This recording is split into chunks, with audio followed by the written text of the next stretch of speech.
Le gouvernement a adopté le texte dans sa version actuelle. Les 400 remarques du Conseil d'État sur la durée normale. Il y a une durée normale du travail maintenant. On ne sait pas si elle est légale, si elle est maximale et normale. Pour moi, c'était les 3, 8 heures de travail, 8 heures de loisirs et 8 heures de sommeil. C'était ça la durée normale. Maintenant, on ne sait pas bien. Elle peut être variée puisqu'elle va être soumise à négociation. Le Conseil d'État dit c'est une notion inhabituelle, mais on peut la laisser. Pas plus de commentaires.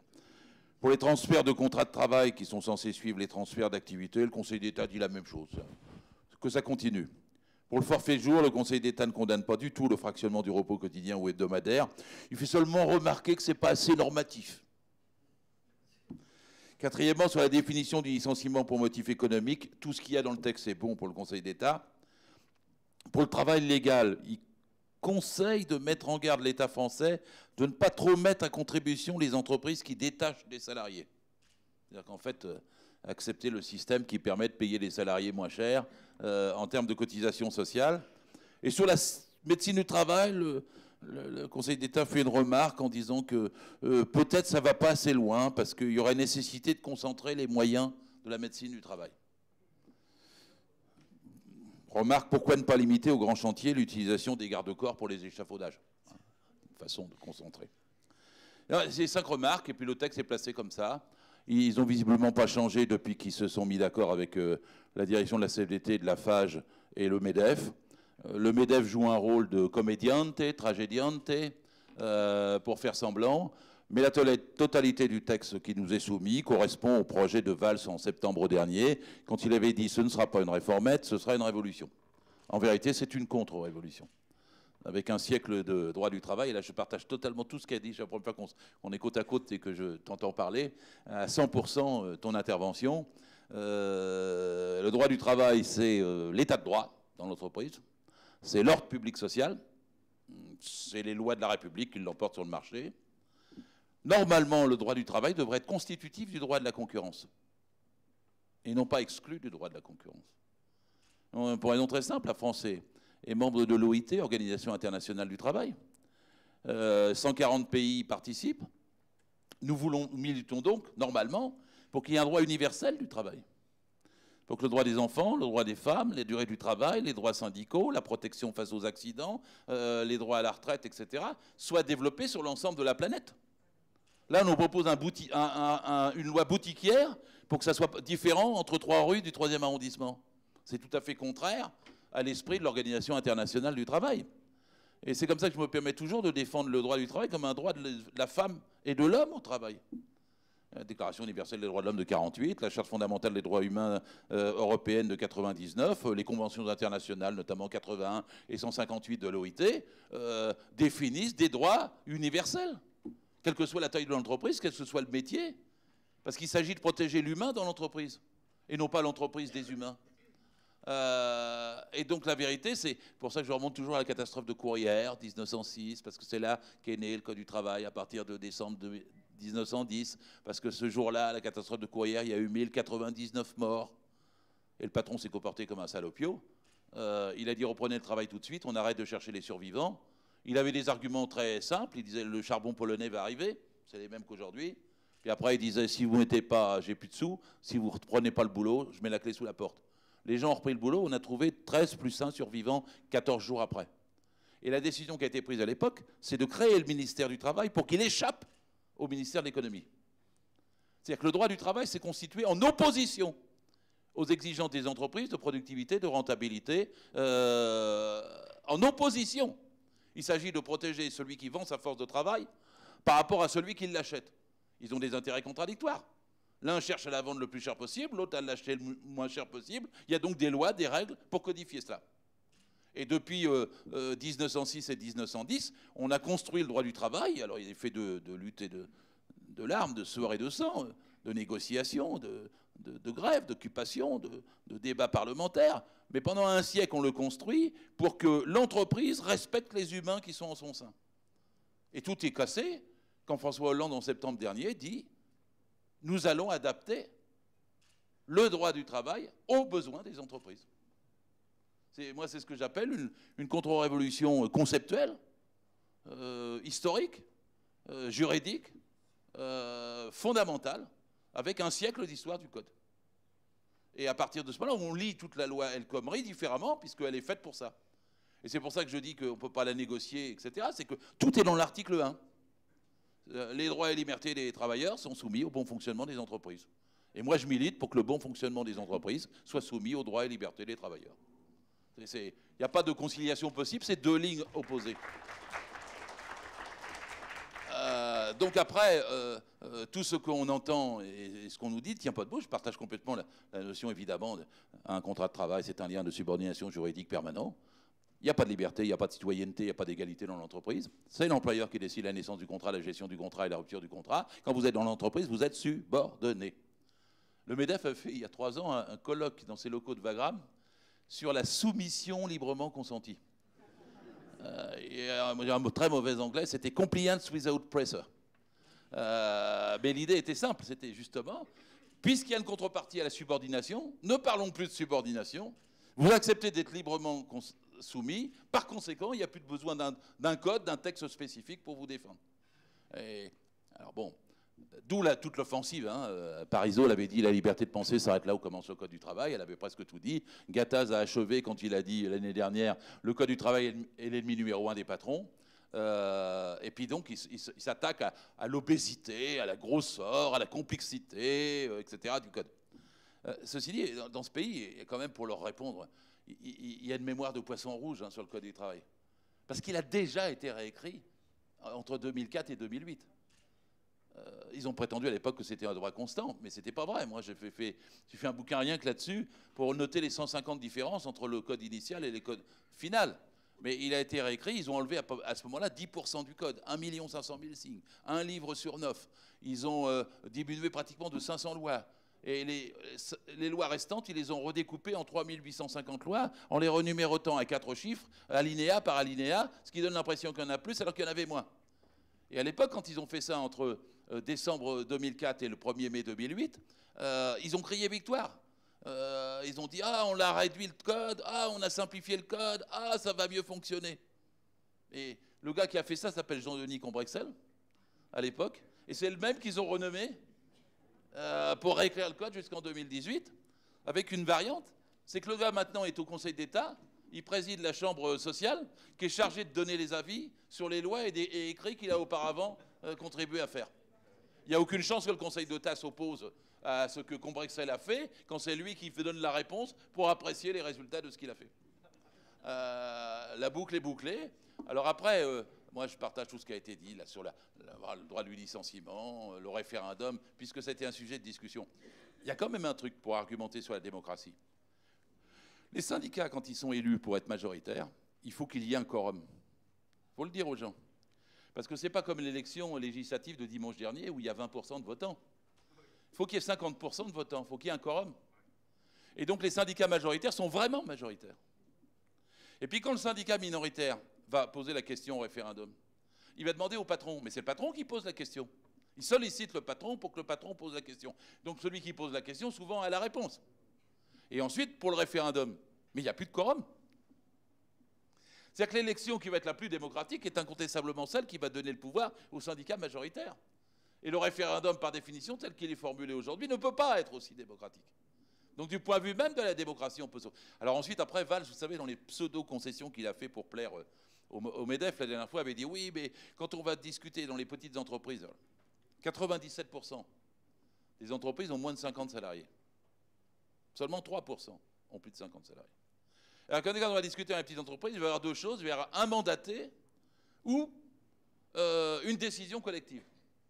Alors le mandaté, les gens ne savent pas bien ce que c'est, mais ça avait commencé avec les 35 heures, moi j'étais déjà contre. Je me rappelle très bien comme inspecteur ce que c'était que de rentrer dans une entreprise et de dire, bon, où il est le syndicaliste? Mais il n'y a pas de syndicaliste chez nous. Mais si, j'ai un papier, là il y a un accord signé entre un syndicaliste et l'employeur pour les 35 heures. Ah ben je ne suis pas au courant. Alors vous demandez l'emploi entreprise, personne n'est au courant. Vous finissez par arriver dans le bureau du comptable et vous découvrez que c'était lui le mandaté, bien sûr. Quand ce n'est pas le neveu du patron, c'est le comptable, il n'y a jamais à se tromper. Et le mandaté en question, vous lui dites, vous êtes inspecteur, vous lui dites, mais c'est vous qui avez signé. Ah non, j'ai jamais rien signé. Mais si, regardez, j'ai votre signature. Ah, c'est ce truc l'année dernière. Il m'a envoyé voir la CFTC, je m'en rappelle. Et j'ai signé, ben, c'est comme ça qu'on a l'argent des 35 heures, bien sûr. Et donc, ça sera pareil sur les mandatés. Ce sera le mandaté du patron. Et ensuite, la deuxième chose, c'est décision collective. Qu'est-ce que c'est, décision collective? C'est la meute. Tous dans mon bureau, ou bien tous dans la salle de réunion. Et même pas le temps de vous asseoir, que le patron vous dit déjà, je ne peux plus payer à 25% les heures supplémentaires. C'est 10% maintenant, sinon je mets la clé sous la porte. Et il ne faut pas qu'il y ait un survivant. Parce que sinon, il se fait virer. Et alors maintenant, vous avez même des possibilités, puisqu'il n'y a pas que la majoration, vous avez la compensation. Alors, le mot compensation me plaît, parce que dans l'habillement, c'est quoi? Vous avez un blouson à la fin du mois. Moi, je connais 3 entreprises d'habillement dans le 3e arrondissement pour y avoir été pendant 15 ans. Je la vois, j'en vois une, 45 salariés. Ils sont encore c'est 4 rangées de 10, c'est une majorité de femmes, et la contremaîtresse est sur une estrade comme ça pour les surveiller toute la journée quand ils travaillent. Je vois très bien comment il va faire le patron. Bon, c'est plus 25%, j'ai la possibilité, c'est 10%, c'est mieux pour l'entreprise, on va continuer à bosser. Vous êtes d'accord, il n'y a pas d'opposition? Il n'y aura aucune opposition. Et donc, en vérité, passons de 25% à 10%. La boîte d'à côté, je la vois encore, c'est rue Mellet. Là, ils sont 35. Le patron, il va vouloir les payer, les 25%, parce qu'il dit, je suis comme ça, je paye bien mes salariés. Mais qu'est-ce qui va se passer? C'est le banquier qui va se charger de lui faire comprendre. Il va venir lui dire, mais écoutez, monsieur, la marge que vous dégagez dans votre entreprise et le ratio entre le nombre de salariés que vous avez et le chiffre de l'affaires qu'est le vôtre n'est pas bonne. Elle est en tout cas moins bonne que celui de vos voisins. Je ne vous donne pas leur nom, mais je connais bien. Et moi, banquier, je suis intéressé par la marge de vos voisins parce qu'elle me rapporte plus à moi-même que par celle que vous ne dégagez pas. Sachez que si vous avez une difficulté de trésorerie, la prochaine fois, je ne vous aiderai pas si vous ne faites pas un effort. Et le patron qui ne veut pas descendre de 25% à 10%, il va descendre à 10% parce que sinon, il perd par rapport à l'autre. Quant la troisième boîte que je connais de 15%, rue Mellet, le gars, il va donner un blouson tout de suite à la fin du mois.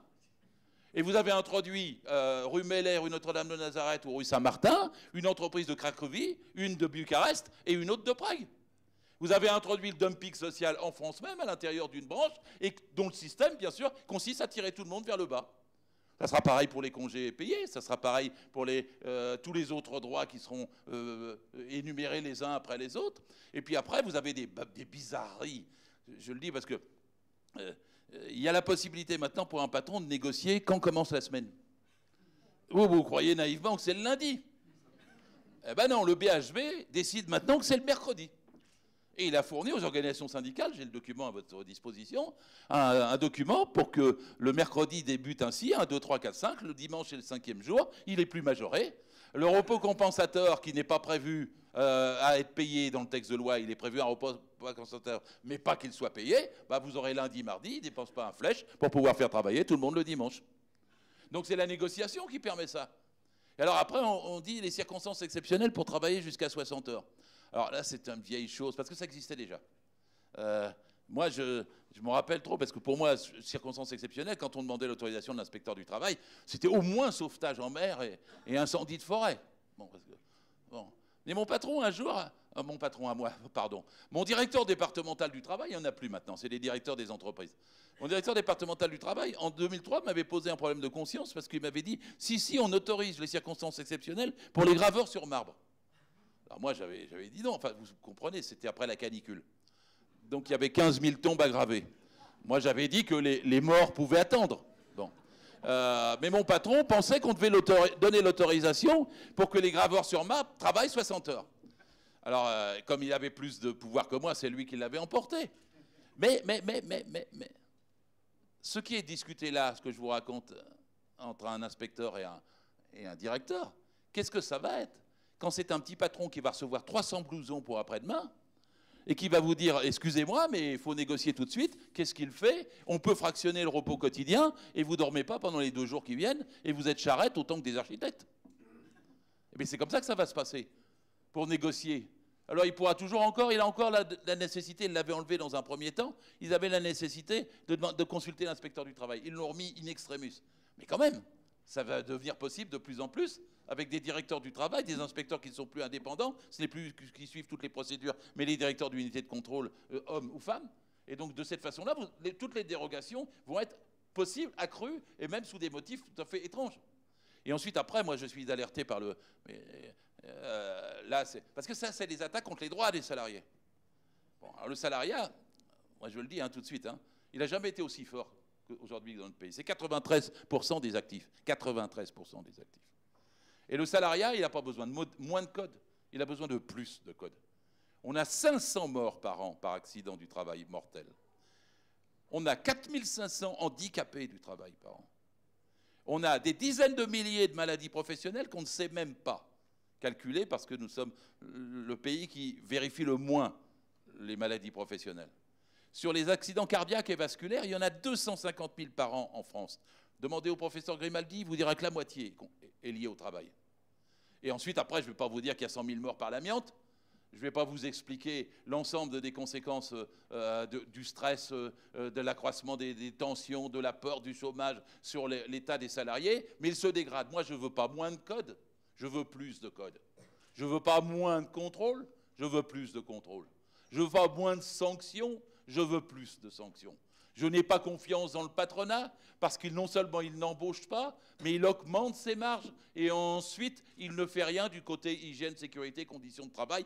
Questions qui sont totalement oubliées de la loi El Khomri, comme s'il y avait un mépris pour tout ce que je viens de décrire. Et donc ça, c'est des attaques contre les droits des salariés. Mais en plus, dans le texte, il y a des attaques contre les droits des non-salariés, ou plutôt pour que le salariat lui-même n'existe plus en tant que tel. Alors c'est le rêve de Jacques Attali qui vous dit les salariés vont devenir une élite et tous les autres seront des nébuleuses auto-entrepreneurs auxquels on fera appel en les payant à la tâche, à la mission ou au chantier, au lieu de les payer avec un salaire, des conventions collectives, des grilles de métier, des niveaux, des échelons et des qualifications, et au lieu de respecter le contrôle de leurs horaires. Le jour, on m'a mis dans un débat avec une fille qui dirige Challenge, qui s'appelle Ghislaine au PNMR, une bourge de première. La fille à la chaîne parlementaire, elle dit « Me rendez-vous compte, monsieur Filoche, les jardiniers du Sénat sont fonctionnaires. » Moi, il m'a fallu un certain temps pour que mes neurones se connectent. Et la fille était en train de me dire que c'était absolument anormal qu'ils ne soient pas des auto-entrepreneurs auxquels on fasse appel pour les feuilles au printemps et les feuilles en automne, et qu'entre-temps, ils se démerdent. Et qui n'avait pas besoin d'avoir un statut, ce qui correspond pleinement à l'esprit de Macron, qui dit « je suis pour une société sans statut ». Ni statut code du travail, ni statut fonction publique. Et donc, par conséquent, la relation qui peut se substituer au contrat de travail devient une relation commerciale. Elle devient une relation ponctuelle, qui échappe alors totalement à tous les droits. Et c'est ça que vous avez avec les fameux voitures tourisme avec chauffeur, dont je raconte toujours mon expérience personnelle, parce qu'au sortir de BFM, je ne serais pas venu de monter dans un VTC, mais le jeune VTC que j'avais, 25 ans, à 23h30, je lui demande combien d'heures il travaille de la journée. Il me dit, ça fait 20 heures aujourd'hui. Je lui dis, mais combien dans la semaine? Il me dit, 110, 120 heures. Je lui dis, mais vous arrivez à vous en sortir? Il me dit, oui, ma mère m'a cousu 2 couvertures pour que je puisse dormir dans la voiture. Je lui dis, mais la santé? Il me dit, j'ai un peu un ulcère. Je lui dis, mais la vie? Il me dit, ma copine m'a quitté. Je lui dis, mais alors vous gagnez quand même beaucoup d'argent? Ah, il me dit, ah non, parce que j'ai eu un accident de tôle il y a 3 semaines, et donc j'ai payé 1 600 € pour faire réparer la voiture. Bah, je dis, vous avez demandé à Uber? Bah, il me dit, oui, j'ai demandé par lettre recommandée. Mais ils m'ont dit que c'était mon problème, que ça ne les regardait pas, puisque Uber commande la course, et que c'est le chauffeur qui, dans une relation commerciale, paye les 25% sur la course qui lui a été commandée, et qu'il n'y a pas d'autre rapport et pas de bulletin de paye. Donc Uber lui dit ça, je dis, mais vous avez insisté? Il me dit, oui, j'ai fait 2 lettres recommandées, mais ils m'ont menacé de ne plus me donner de course si j'insistais. Ben, je dis, mais alors, vous payez quand même quelques cotisations sociales? Et le gars, il me dit, ah ben non, pas en ce moment. Ben, je dis, vos retraites, votre maladie? Ben, il me dit, non, je rembourse mes 1 600 € pour l'accident de tôle que j'ai eu. Ben, je dis, vous restez combien à la fin du mois? Il me dit, oh, ce mois-là, 1000, 1200 pour 120 heures par semaine, sans contrat de travail, sans aucune garantie, assurance, ancienneté, maladie, rien. Donc là, vous avez l'indépendant qu'ils essaient de substituer aux salariés. Sauf que, dans l'histoire de France, heureusement pour nous, les indépendants, ils étaient 45% en 1945, ils ne sont plus que 7%. Les salariés, ils étaient 55% en 1945, ils sont 93%. Alors, quand vous lisez le Figaro, les Échos, ou l'Opinion, qui est pas mal, tous les jours, il y a la fin du salariat, point d'interrogation. Alors, je vous rassure, ils n'y arriveront pas. C'est à contre-courant. Même en Californie, Uber est condamné. Même en Californie, les sous-traitants de McDonald's sont alignés sur la maison mère de McDonald's. Il n'y a qu'ici qu'on a Macron, Valls, etc., qui essayent à contre-courant du monde entier de nous ramener au Bangladesh. Mais franchement, comment faire du point de vue de nous ramener, oui, de 93, 92, 91%, ils peuvent faire baisser un peu le salariat. Mais l'Organisation internationale du travail fait remarquer que sur la planète entière, c'est le salariat qui gagne. Parce qu'on a 1 milliard de salariés de plus dans les 30 dernières années au détriment de l'économie informelle, tout pays confondu. Le capitalisme ne peut pas fonctionner sans salariat. Quand il vous intoxique et nous intoxique sur la précarité, il faut quand même garder les yeux ouverts. En France, on a 85% des contrats qui sont des CDI. Ah oui, mais 85% des jeunes sont embauchés en CDD. Oui, mais en flux, pas en stock. Parce qu'entre 29 ans et 54 ans, 95% en France des contrats sont des CDI. Ils ont besoin de nous intoxiquer, nous CDI, pour dire vous en avez de la chance. Parce qu'il y en a des autres qui ne les ont pas. Mais enfin, le pourcentage de CDD, de CDI, de précaires est trop énorme. Il a doublé dans les 20 dernières années, mais il n'est encore que de 15 à 18%. Permettez-moi l'expression, il n'est encore que. Le contrat, le CDI est la norme. Alors, quand ils veulent l'attaquer dans le titre de projet de loi, dont je signale qu'il est soi-disant pour nous protéger de la précarité, pour les actifs. Le mot actif est fait là pour mélanger l'indépendant et le salarié, sur le même plan. Hein. Mais nous protéger de la précarité, c'est en fait pour l'augmenter. C'est attaquer, saper l'idée que le CDI est majoritaire. Et nous disons, vous allez faire 3 métiers dans votre vie. C'est même pas vrai. Le CDI s'allonge depuis 30 ans. On reste plus longtemps dans les boîtes. Il est passé de 9 ans et demi en moyenne à 11 ans et demi en moyenne. Parce que ce qui marche dans une économie, c'est les salariés stables, bien formés, bien payés, bien traités. Les flexibles, ça ne marche pas. Ça produit moins, ce n'est pas leur faute. Les flexibles, ça a moins d'intérêt dans les sociétés, dans les entreprises. Il faut des gens stables, qualifiés, polyvalents pour que ça marche. On me dirait pourquoi ce que je décris est si contraire à ce qu'on vous dit tous les matins dans les radios. Parce que tout ce que l'on dit tous les matins dans les radios, c'est de la propagande. C'est pour vous faire croire qu'effectivement, vous avez la tête sur le bio du CDD. Alors que le CDI reste majoritaire et nécessaire et s'allonge. Alexis Tsipras n'a pas été mal l'autre jour quand il est venu à Paris et qu'il a dit la loi El Khomri, c'est vouloir proposer le Bangladesh à la France.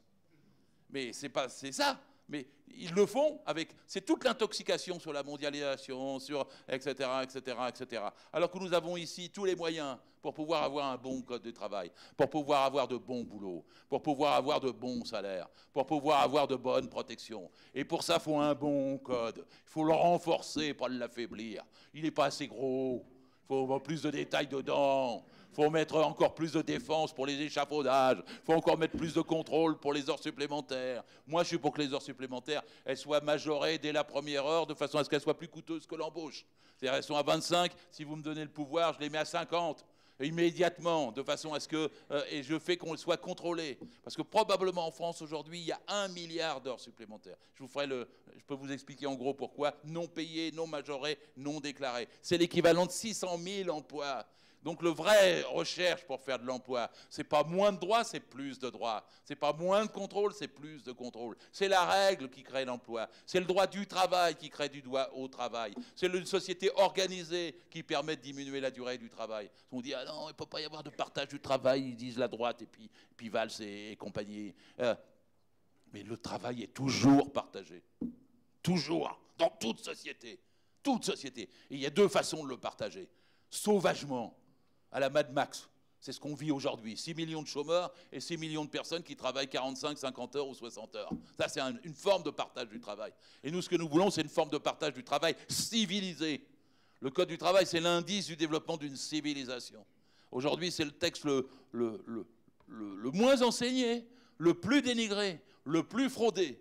Mais dans une société civilisée, on vise à ce qu'il soit contrôlé, à ce qu'il y ait des inspecteurs du travail, à ce qu'il y ait des droits syndicaux à l'intérieur de l'entreprise pour cela, à ce qu'il y ait même des possibilités de droit de veto pour les comités d'entreprise et les délégués du personnel, à ce qu'il y ait un quota maxima de précaires, CDD et tout, pas plus de 5% par entreprise, à ce qu'il y ait une possibilité de contrôler très bien les 32 heures vers lesquelles nous devrions aller avec 6 millions de chômeurs et que les 32 heures elles soient en 4 jours, comme ça c'est plus facile à contrôler pour les inspecteurs. Et le dimanche sera accolé avec un jour de repos, soit le lundi, soit le samedi. C'est vers cette société-là que la France, qui est si riche, doit aller, et non pas vers celle catastrophique, Bangladesh, vers lequel El Khomri et Macron, qui se croient modernes, et Valls veulent nous entraîner. Merci.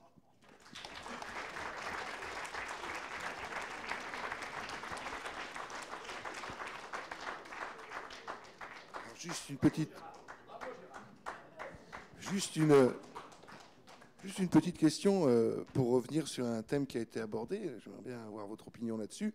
Avant de passer dans 3 minutes la parole à la salle. Le dumping, ce dumping social qui veut être organisé par ce projet de loi, il va percuter nécessairement, vous l'avez évoqué, il va percuter la vie même des PME. Est-ce qu'il n'y a pas une volonté de mettre en place, donc là c'est pas vraiment le point de vue salarial direct, mais de mettre en place un dispositif qui permettrait, dans le cas par exemple d'une ouverture future d'une frontière à un nouvel espace de commerce libéralisé, de faire pénétrer le marché français, le système productif français, par des entreprises qui auront les moyens de procéder à des concentrations massives et à détruire la PME française. Comment dirais-je ? En France, il y a déjà des concentrations massives. Parce que vous avez 1000 entreprises, 1000, qui font 50% du produit intérieur brut. Parce que si on n'a pas dans la tête le paysage, la photo des entreprises, hein, on ne voit pas bien après à quoi ça s'applique tout ça. Quand Valls crie « Vive l'entreprise », il faut avoir de l'air entre les deux oreilles pour crier ça. C'est comme si vous criez « Vive les poissons ». Il y a des requins et des sardines. Vous avez 1000 entreprises qui décident de tout et 1 million d'entreprises de moins de 10 qui décident de rien. Et le million d'entreprises de moins de 10 qui les gêne, ce n'est pas le coût du travail. C'est que le boulanger, c'est le prix de la farine qui vient de l'agroalimentaire ou le prix du pétrin qui vient de la métallurgie. Il croit parfois que c'est à cause de sa petite apprentie qui ne bosse pas assez, mais la vérité, ce qui lui coûte le plus cher, c'est le pétrin et c'est la farine. Parce que sinon, voilà. Et donc les petites entreprises sont totalement subordonnées, elles aussi. Et ça descend, comment dire, 80% des PME, PMI ou ETI sont sous-traitantes. Et 50% d'entre elles n'ont qu'un sous-traitant. Ce qui fait qu'en vérité, l'organisation de la pyramide des entreprises en France, elle touche totalement le milieu. Quand vous donnez un crédit impôt compétitivité aux PME, ça remonte. Dans le marché suivant, ils disent « t'as reçu de l'argent de l'État, je reprends ». Macron, il fait semblant de dire que la société ruisselle.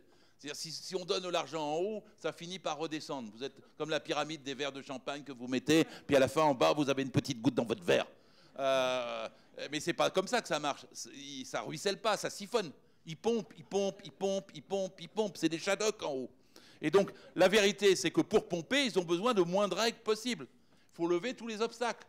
Il faut lever tous les trucs de comité d'entreprise, de délégués du personnel, de tout ça. Et c'est pour ça que pour eux, souvent, l'entreprise small is beautiful.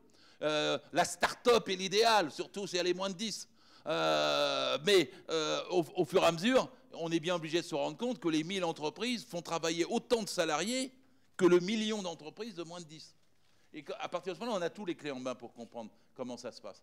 Parce qu'il faut de la règle pour protéger les petites. Moi, je dirais par exemple qu'il faut introduire des lois essentielles, fondamentales sur la question de la sous-traitance. Parce que si vous dites que le donneur d'ordre est responsable de tout ce qui se passe sous ses ordres, pénalement, financièrement, économiquement, juridiquement, alors c'est Bouygues qui va en tôle quand on trouve un clandestin sur un de ses chantiers. Tandis que maintenant, il fait venir des clandestins sous le titre de travailleurs détachés, il ne les paye même pas au même titre que les travailleurs français sur notre propre sol, il fait ses marges énormes et c'est même pas lui. C'est les sous-traitants de deuxième rang, les sous-traitants de premier rang, la boîte d'intérim, etc., qui est interface.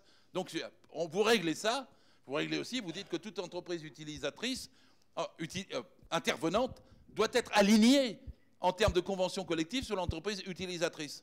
Parce qu'à ce moment-là, la main-d'œuvre, ce n'est plus une spéculation sur la main-d'œuvre, la sous-traitance. Ça devient ce qu'était la sous-traitance à l'origine. C'est-à-dire une capacité technologique d'une entreprise qui apporte quelque chose que l'autre entreprise ne sait pas faire. Ça, c'était l'origine de la sous-traitance. Mais maintenant, ce n'est pas devenu ça du tout. C'est une sous-traitance de main-d'œuvre pour échapper aux effectifs, pour échapper au contrôle, pour échapper aux lois. Et donc, il faut réguler cette sous-traitance. C'est fondamental pour pouvoir avancer. Et la troisième chose, c'est de faire une loi qui permette de reconnaître les unités économiques et sociales au lieu de les éclater, comme ils viennent de faire, en disant que c'est au niveau du périmètre de la société française qu'on juge tout. Alors là, c'est terrible quand Valls se moque de nous, mais moi j'en étais comme tout le monde, tous ceux qui, quand il dit, attendez, que tu vas dans une multinationale, il va y avoir un plan social et des licenciements, on va nommer un juge qui va pouvoir regarder si la multinationale n'a pas triché. Enfin, le pauvre juge. J'imagine le temps qu'il va mettre, d'autant que ça ne servira à rien, puisqu'entre-temps, les salariés auront été licenciés. Et la question se réglait le 17 décembre dernier, quand au Parlement, le groupe parlementaire socialiste, enhardi en une nuit, avait dit on va exiger la transparence des budgets de toutes les multinationales françaises. Il y en a 58. Immédiatement, Christian Eckert est arrivé, ministre du budget, il a dit arrêtez, arrêtez, ne faites pas ça, annulez votre amendement. Mais si on veut de la transparence, c'est comme ça. Si on veut véritablement lutter contre les licenciements abusifs, c'est comme ça. Alors un petit mot aussi, moi je suis pour le contrôle administratif sur les licenciements. Je suis resté pour le contrôle de l'inspection du travail. Je ne dis pas du directeur, mais de l'inspection du travail. Je reviens de 2 imprimeries. Enfin, il y en a une, c'est d'une papeterie, c'est à Decelles. La plus belle machine, a fait 200 mètres de long que j'avais jamais vue de ma vie. Il paraît que c'est la plus belle d'Europe. 171 salariés. Le financier finlandais, pour des raisons inconnues, a décidé de la fermer et de faire la même chose en Malaisie. Bon. S'il y avait un contrôle administratif sur les licenciements, parce que cette histoire-là remonte à janvier 2015, s'il y avait un contrôle administratif, on dit non, vous n'avez pas le droit de licencier. Vous faites de l'argent, vous avez des bénéfices, la machine est belle, les produits s'écoulent, etc. Votre humeur de financier finlandais, on s'en fout. Le gars, il est obligé de se plier, et personne ne nous interdira, nulle part en Europe, de le faire, au fait qu'on ne lui permet pas de licencier. Donc il faut qu'il paye les salaires. 1 mois, 2 mois, 3 mois, 4 mois, 5 mois, 6 mois, 7 mois, 8 mois, mais il négocie. Et là, les salariés ont essayé de faire une scope. Au début, le financier a dit « Oh, je m'en fous, prenez là la machine pour 1 euro ». Mais c'est quand même ravisé. Quand la scope a été finalisée, il a dit « Non, c'est 12 millions d'euros ». Donc, ils n'ont pas pu le faire. Donc les procédures juridiques sont allées jusqu'à terme. La semaine dernière, tout est fermé, tout est bouclé. Ils vont arriver, ils vont démonter la machine, elle va passer à la casse, etc. Non seulement l'emploi, la machine, la technicité, toutes nos industries partent comme ça. Et si vous dites non, non, il faut l'autorisation de l'inspection du travail, là, ça fait 18 mois qu'il doit payer les 171 salariés, il nous la donne pour 1 euro, la machine. Je vous jure que oui. Et la même chose à Vizerme, là c'était Arjo Weaving, 450 salariés, même problème, une immense papeterie, imprimerie, et elle est fermée depuis juin de l'année dernière. Il l'occupe depuis juin de l'année dernière. Macron dit je peux rien faire, on est en plein libéralisme, n'est-ce pas? Ce sont les financiers qui décident. Et quand les financiers décident, eh ben, ils vont décider bientôt de la fermer. Pour l'instant, les salariés sont barricadés dans leur usine, ils ont tout fermé les portes, ils ont tout soudé pour empêcher qu'on emmène le matériel. Mais c'est le même problème. Si vous dites vous n'avez pas le droit de licencier, c'est-à-dire si vous contrôlez les licenciements, au lieu de les faciliter, eh bien vous gardez l'entreprise et vous pouvez la relancer sous une autre forme. Donc en vérité, quand vous facilitez les licenciements, à quoi ça sert? À faciliter les licenciements. À rien d'autre. Et donc la vérité qu'il faut faire, c'est le contraire exact d'El Khomri, de Valls, de Macron et d'Hollande. Il faut contrôler les licenciements. Il faut que l'État, la puissance publique se donne les moyens de le faire. Et c'est le seul moyen de chantage qu'on ait, parce que sinon le Conseil constitutionnel va nous redire, comme dans l'arrêt, ne paralysez pas la liberté d'entreprendre. On ne paralyse pas la liberté d'entreprendre, on les empêche seulement de ne plus entreprendre. On les empêche seulement de licencier. Exactement la voie adverse de celle qu'il y a. Et c'est ça qui s'appelle protéger les humains de l'entreprise et non pas soumettre les humains au fonctionnement de l'entreprise. C'est ça qui s'appelle un espoir social, une possibilité de reconstruire l'économie, l'industrie, etc. Et non pas de se plier aux desiderata des patrons et d'enlever toutes les règles pour qu'ils siphonnent. Merci.